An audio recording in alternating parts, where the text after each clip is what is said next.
Buffalo Rhodesier. He's the nightmare of America. He's gonna win the title that his dad couldn't win except when he held it for a brief moment in Madison Square Garden 45 years ago, holding it up high at SummerSlam. SummerSlam. Cody Rhodes will win the big one, and then the crowd will turn on him. But before that, let's talk about the show. I'm John Renton with my review of WWE Raw from Buffalo, New York. Already did that. Never mind. I might repeat a few things because the bad thing about Raw and SmackDown and NXT and really a lot of wrestling programs now is, while there's some fresh stuff and some pretty good stuff, you also get some repetitive bullshit, and in case of this particular show, you got some highs. You got some pretty damn good stuff. And then you got some embarrassing shit. You got one particular segment that made me question, why the fuck did I ever start watching wrestling in the first place? It made me question my fandom. I wonder if you can guess, minute or so in, what segment that was. It was the fucking double commitment ceremony thing. That's what it was. But don't worry, I'll get to that later. Rollins was going to do something, but I'm already in my pajamas. Ha ha ha ha ha. I know why Jerry Lawler's there, because Corey is on his second and not last honeymoon. And why is that? Because, Corey and Carmella are probably going to divorce in 5 years. But, hey, I could be totally wrong. Who wouldn't want to be married to a dollar store CM Punk, or married to a burnt piece of beef jerky that looked like it belonged as a stunt double in Final Destination 3? No, I'm not going to get off of that. But Lawler knows all about bad marriages, because once his wives realize that once they get past school age, he's not interested in them, the divorce happens. Jerry Lawler's a piece of shit and did mean something to wrestling years and years and years ago.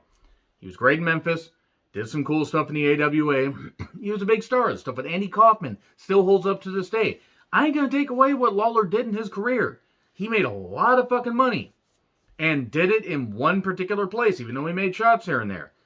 But he hasn't meant anything positive to wrestling since at least 2006, and that's being generous.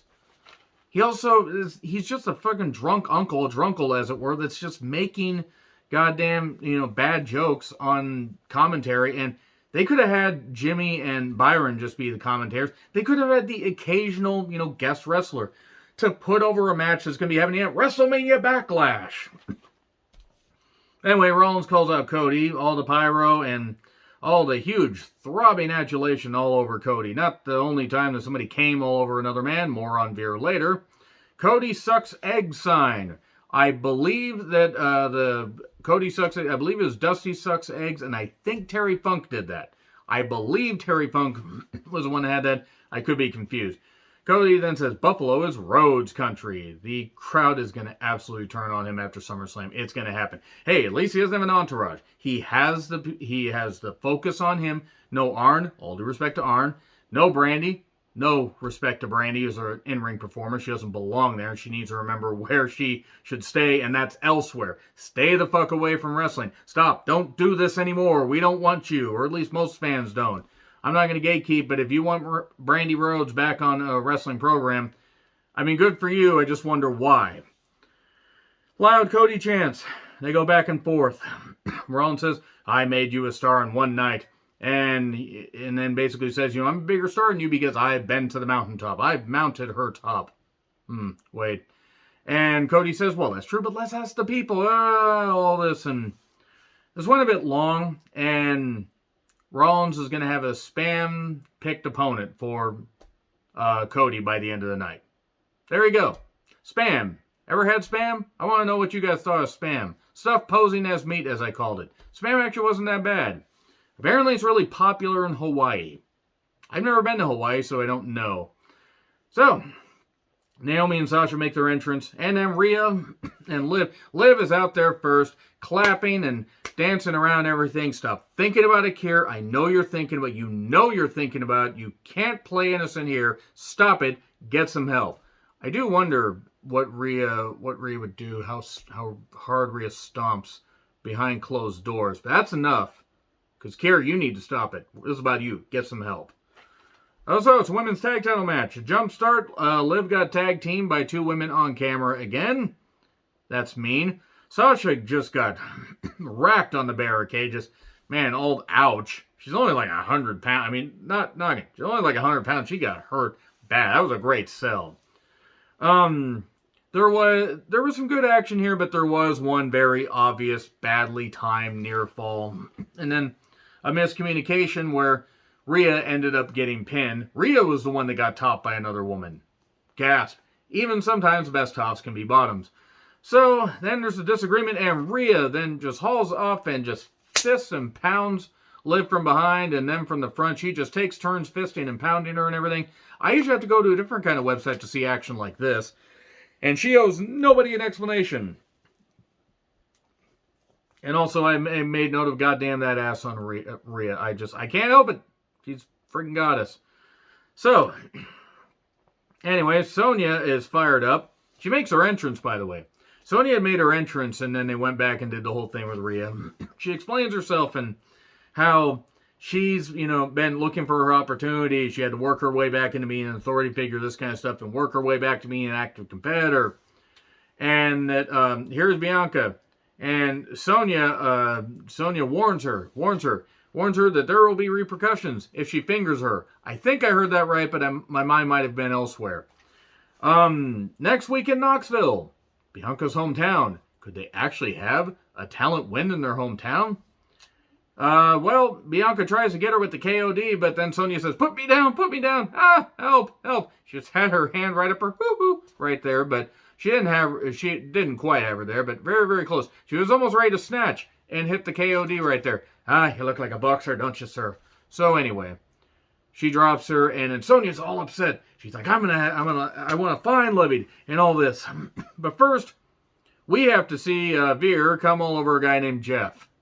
I didn't catch the last name, and nothing against the guy, but he got beat up. Veer came all over this guy, and then repeatedly came all over him from behind, choking him out, came all over him. Man, it was messy. I mean, that guy's skin was white, and then it was milky white by the end of that.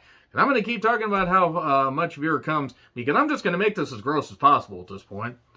And there you go. We have another guy. By the way, we didn't see Dominic again. Maybe that means they actually are going to put Dominic in NXT, or, I don't know, not put him in the ring anymore. It's like a David Flair experiment, except David knew when the fuck to get out of a ring. So, Pierce is talking to Sonya. Your actions are being investigated. It's like your credentials, all this stuff. You are being investigated. Sonya's like, why am I being investigated? You need to find Bianca. I did find Bianca. Bianca shows up to pay her fine. It's $1, because that's all she's worth. Why is Sonya only worth $1? Beating up a lesbian is only worth $1. God damn it, pal. She's a lesbian. All lesbians hate black people. Ha ha ha. You know that Vince probably thought that. Or Bruce. In fact, I actually have a feeling that Bruce would have thought that. So anyway. I understand that this jobber, by the way, jobber is stretchered out. He will be taken to a local medical facility for being come upon an anal bleeding. What? Wow. Those two things aren't mutually exclusive, by the way. Hey, a lie detector test segment. And this is where the show ground to a freaking goddamn motherfucking halt and hit a wall that Dale Earnhardt Sr. would have been proud of. So, Owens has Gable here to moderate the thing. Remember when Gable could have been a big star and then they saddled him with this, equally comedically goofy shit? He's trying. People say, he has all the credentials that Kurt has, or they're trying to give him the Kurt stuff. 4 years too late. If you made him the illegitimate son of Kurt Angle, I'm not saying that it would have been great. It would have been better than the stuff with Jason Jordan. So anyway, here's Ezekiel. Who wants to hear Zeke speak? Yes, it's Elias. We fucking know it's this is terrible. This is one of the worst things WWE has done this year. Here's the Sky Blues. Gable Stevenson, a spoiled brat and all this stuff and everything. And Owens like, compose yourself. I'm paying you $150 Canadian for this. Owens is trying desperately to get through this thing. Is your name Ezekiel? Yes. And he wasn't lying because they had the little line, the little, do thing. And it should have just been like this because the segment was flatlining terribly. And then Ezekiel has had enough. basically the idea is he's had a goddamn enough. He's had it with liars and everything, and Owen says, "Oh, go ahead, waste your first match in Canada's landfill, Buffalo." Oh, he said something bad. Oh, screw you, go screw yourself. Again, Owens is trying to save this, but it's bad. This is bad television. WWE should feel bad. However, this looked like Citizen Kane next to the next thing that I hated. But Gable then attacks Ezekiel, and we go to break. Gable versus Ezekiel. Help me, Spock. Help me. Majin Buu runs in and causes a DQ. Moving on. RKO versus the Profits. Same as it ever was. Same as it ever was. The fucking tag team division is dead. It is dead in the goddamn tag team division in World Class Championship Wrestling in 1988. Which is sad, because they actually have some good talent, but there were just no people in the Sportatorium. Barely anybody left in the Von Erich family. Moving on from that for no goddamn reason. Hey, Buffalo. Fritz worked in Buffalo. There we go. Buffalo and Toronto. I'll roll with that. So anyway, Usos theme plays. That's a distraction, and then the Profits hit a blockbuster, the Profbuster as it were, and get the victory. The Profits paid off the production team. I got it. Vince is going to turn the popular black team heel, because they're black, pal. They need to be booed, damn it. Ha ha ha. So anyway, then Edge and Priest are there. There's a scale, there's a letter thrown, and okay, I'm just going to say this right now. The House of Black stuff, it was cool at first, and now it's goofy, and that's in AEW. The House of Torture stuff in New Japan is bullshit, with the stupid light and everything, and the fact that evil is involved. And, I mean, I know Chase Owens isn't involved, I'm going to blame him anyway. But, that stuff's bad. This is also bad. Edge does not believe anything. Edge is a great promo. This is not a good promo. This stuff with Priest is bad. The sad thing is, this isn't the worst thing that they did. Edge was a little bit more serious here, but it still wasn't good. And we're going to have a match at WrestleMania Backlash. We know it's the Backlash of WrestleMania. You don't have to hammer it into our head. Theory, by the way, has 3D selfie graphics. And then we have a bunch of other stuff while Theory is still in the ring. We cut the Styles being interrupted by Edge and Priest. The Blue Light Special, the production team is in cahoots. Shout out to Derb. I can't do that quite as good as you, but shout out to you. And they paid off the production team, and then they picked up one of the little drawer things and slammed AJ's arm and shoulder in there and everything, and whatever. Edge and AJ actually had a pretty good match at WrestleMania that probably should have been about 5 minutes shorter. They're doing too much theatrical, stupid bullshit. This is not good. You are dressing up something that doesn't need to be dressed up. Edge and Priest can be a great team. You're probably going to have Finn as part of Finn with AJ, because we're going to get to the closest thing to Bullet Club, Too Sweet. That's all I got to say about Bullet Club, by the way, because Bullet Club outlived its usefulness by about 2018? Yeah, about 2018, and that's even stretching it. So, Theory was still in the ring, by the way. That was about 10 minutes. 10 minutes, including commercial breaks. Balor versus Theory for the U.S. Championship. The way I didn't care. Theory, by the way, his name's Theory. Vince needs to stop shortening names and actually needs to figure out what to do with talent. Theory won, and the U.S. Championship just slides further down the shitter. I didn't expect Balor to have a long reign. He won it. Priest then disappears out of the goddamn thing after, I think, beating him up like one other week. And then Theory beat Balor in about 18,000 non-title matches and then won here. Congratulations, you beat a champion that nobody bought into. Finn at this point is just collecting money. That's all he's doing. And I'm sure it's very good money. If he's happy doing what he's doing, that's fine. I'm just saying, tell me that him appearing in New Japan Strong wouldn't be kind of cool wrapping up his career. Him appearing for a few shots in AEW. Maybe not full-time, but a few shots. Him appearing in New Japan again, except they probably would put him back in the junior heavyweight division, which would be stupid. Just, Vince McMahon has given, I mean, granted, I don't think he really cared about Balor after he got his shoulder injured, or, had that shoulder injury right at SummerSlam 2016. I hate to say it, but even if he hadn't gotten injured, he probably would have had him drop the title within, like, a month. Because he's not going to believe it. So, Apollo, Commander Aziz Light, and a bunch of other jobbers show up. Here's the main event guys. No, the main event guys. And then they show up. Balor deserves better. Vince shows up. He looks like a melted wax figure. Actually looks like if a bulldog was like, melting right before our very goddamn eyes. That's it. Yeah, Theory's a new U.S. champion. Hooray. There we go. That's all I gotta say about that. Steve Patrick talks to Rollins, and he's on the phone with Cody's opponent. Here's truth. Oh, look, it's a double commitment ceremony. I shouldn't have done this. I shouldn't have crumpled my notes because I have to do this. This double commitment ceremony is one of the worst goddamn things that WWE has done. Fuck everybody that put this together. Everybody who put this together can get fucked with a goddamn rusty spike. This was terrible. Oh, it's entertainment. I didn't like the index wedding either. That was shit. Stop putting weddings on wrestling television. They're not good. They haven't been good since '99. Even the one with Stephanie and Test wasn't great, but at least it led somewhere. What the fuck was this point? What was the point of this? Can't even form a coherent sentence or whatever the hell it is. Utter putrid garbage. Who asked for this? Why is this on a wrestling show? Why does Vince hate the fans is what I wrote down.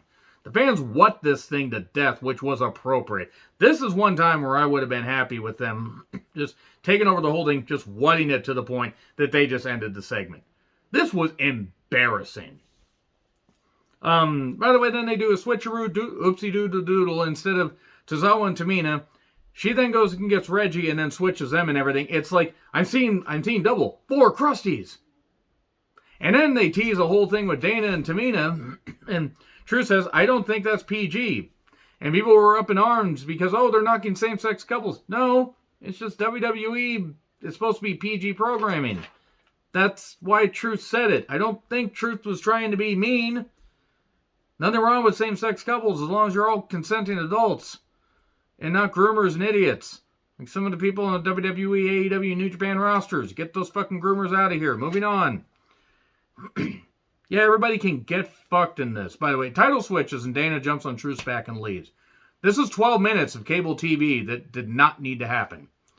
MVP is there with Omos. Why was there a chunk of concrete on a pillar? Genuine question. Why was it there? Lashley says that he agrees to the arm wrestling match that they're going to have. Oh boy, he kept calling him almost. If you get it, you get it. Adrenaline and her whole every box out of control. Here's Rollins. And then here this is Owens and leaves. Owens and Cody had a pretty good match, but by this point, I was angry at the show because again, that double commitment ceremony can get fucked. So, Owens and Cody were having a pretty good match.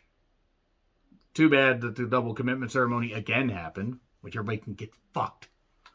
That happened, and the match was good. Which is pretty goddamn good. Maybe they'll run it back on a pay-per-view. What ends up happening is Owens ends up getting dropped and he's on the outside. And Rollins says, get your fat ass back in there. Get your fat ass back here. And then he leaves. Owens says, fuck you, I'm leaving. And then Rollins is like wondering what the hell's going on. Cody's celebrating but upset. And then Rollins dumps him out and that's it. So yeah, for the double commitment ceremony. Get fucked. Vince, Bruce, and Dunn and Johnny Ace all get mummified. They'll get, the mummy treatment while they're still alive for that atrocity. That being said, Joe had some good points. That double commitment ceremony was shit and everybody deserved the full metal jacket treatment that put it together. Agree, disagree, what I said? Like, share, subscribe, Twitter handle in the description. I'm John Ritlin. At least nobody near that snooka took the stairs. I'll see you soon.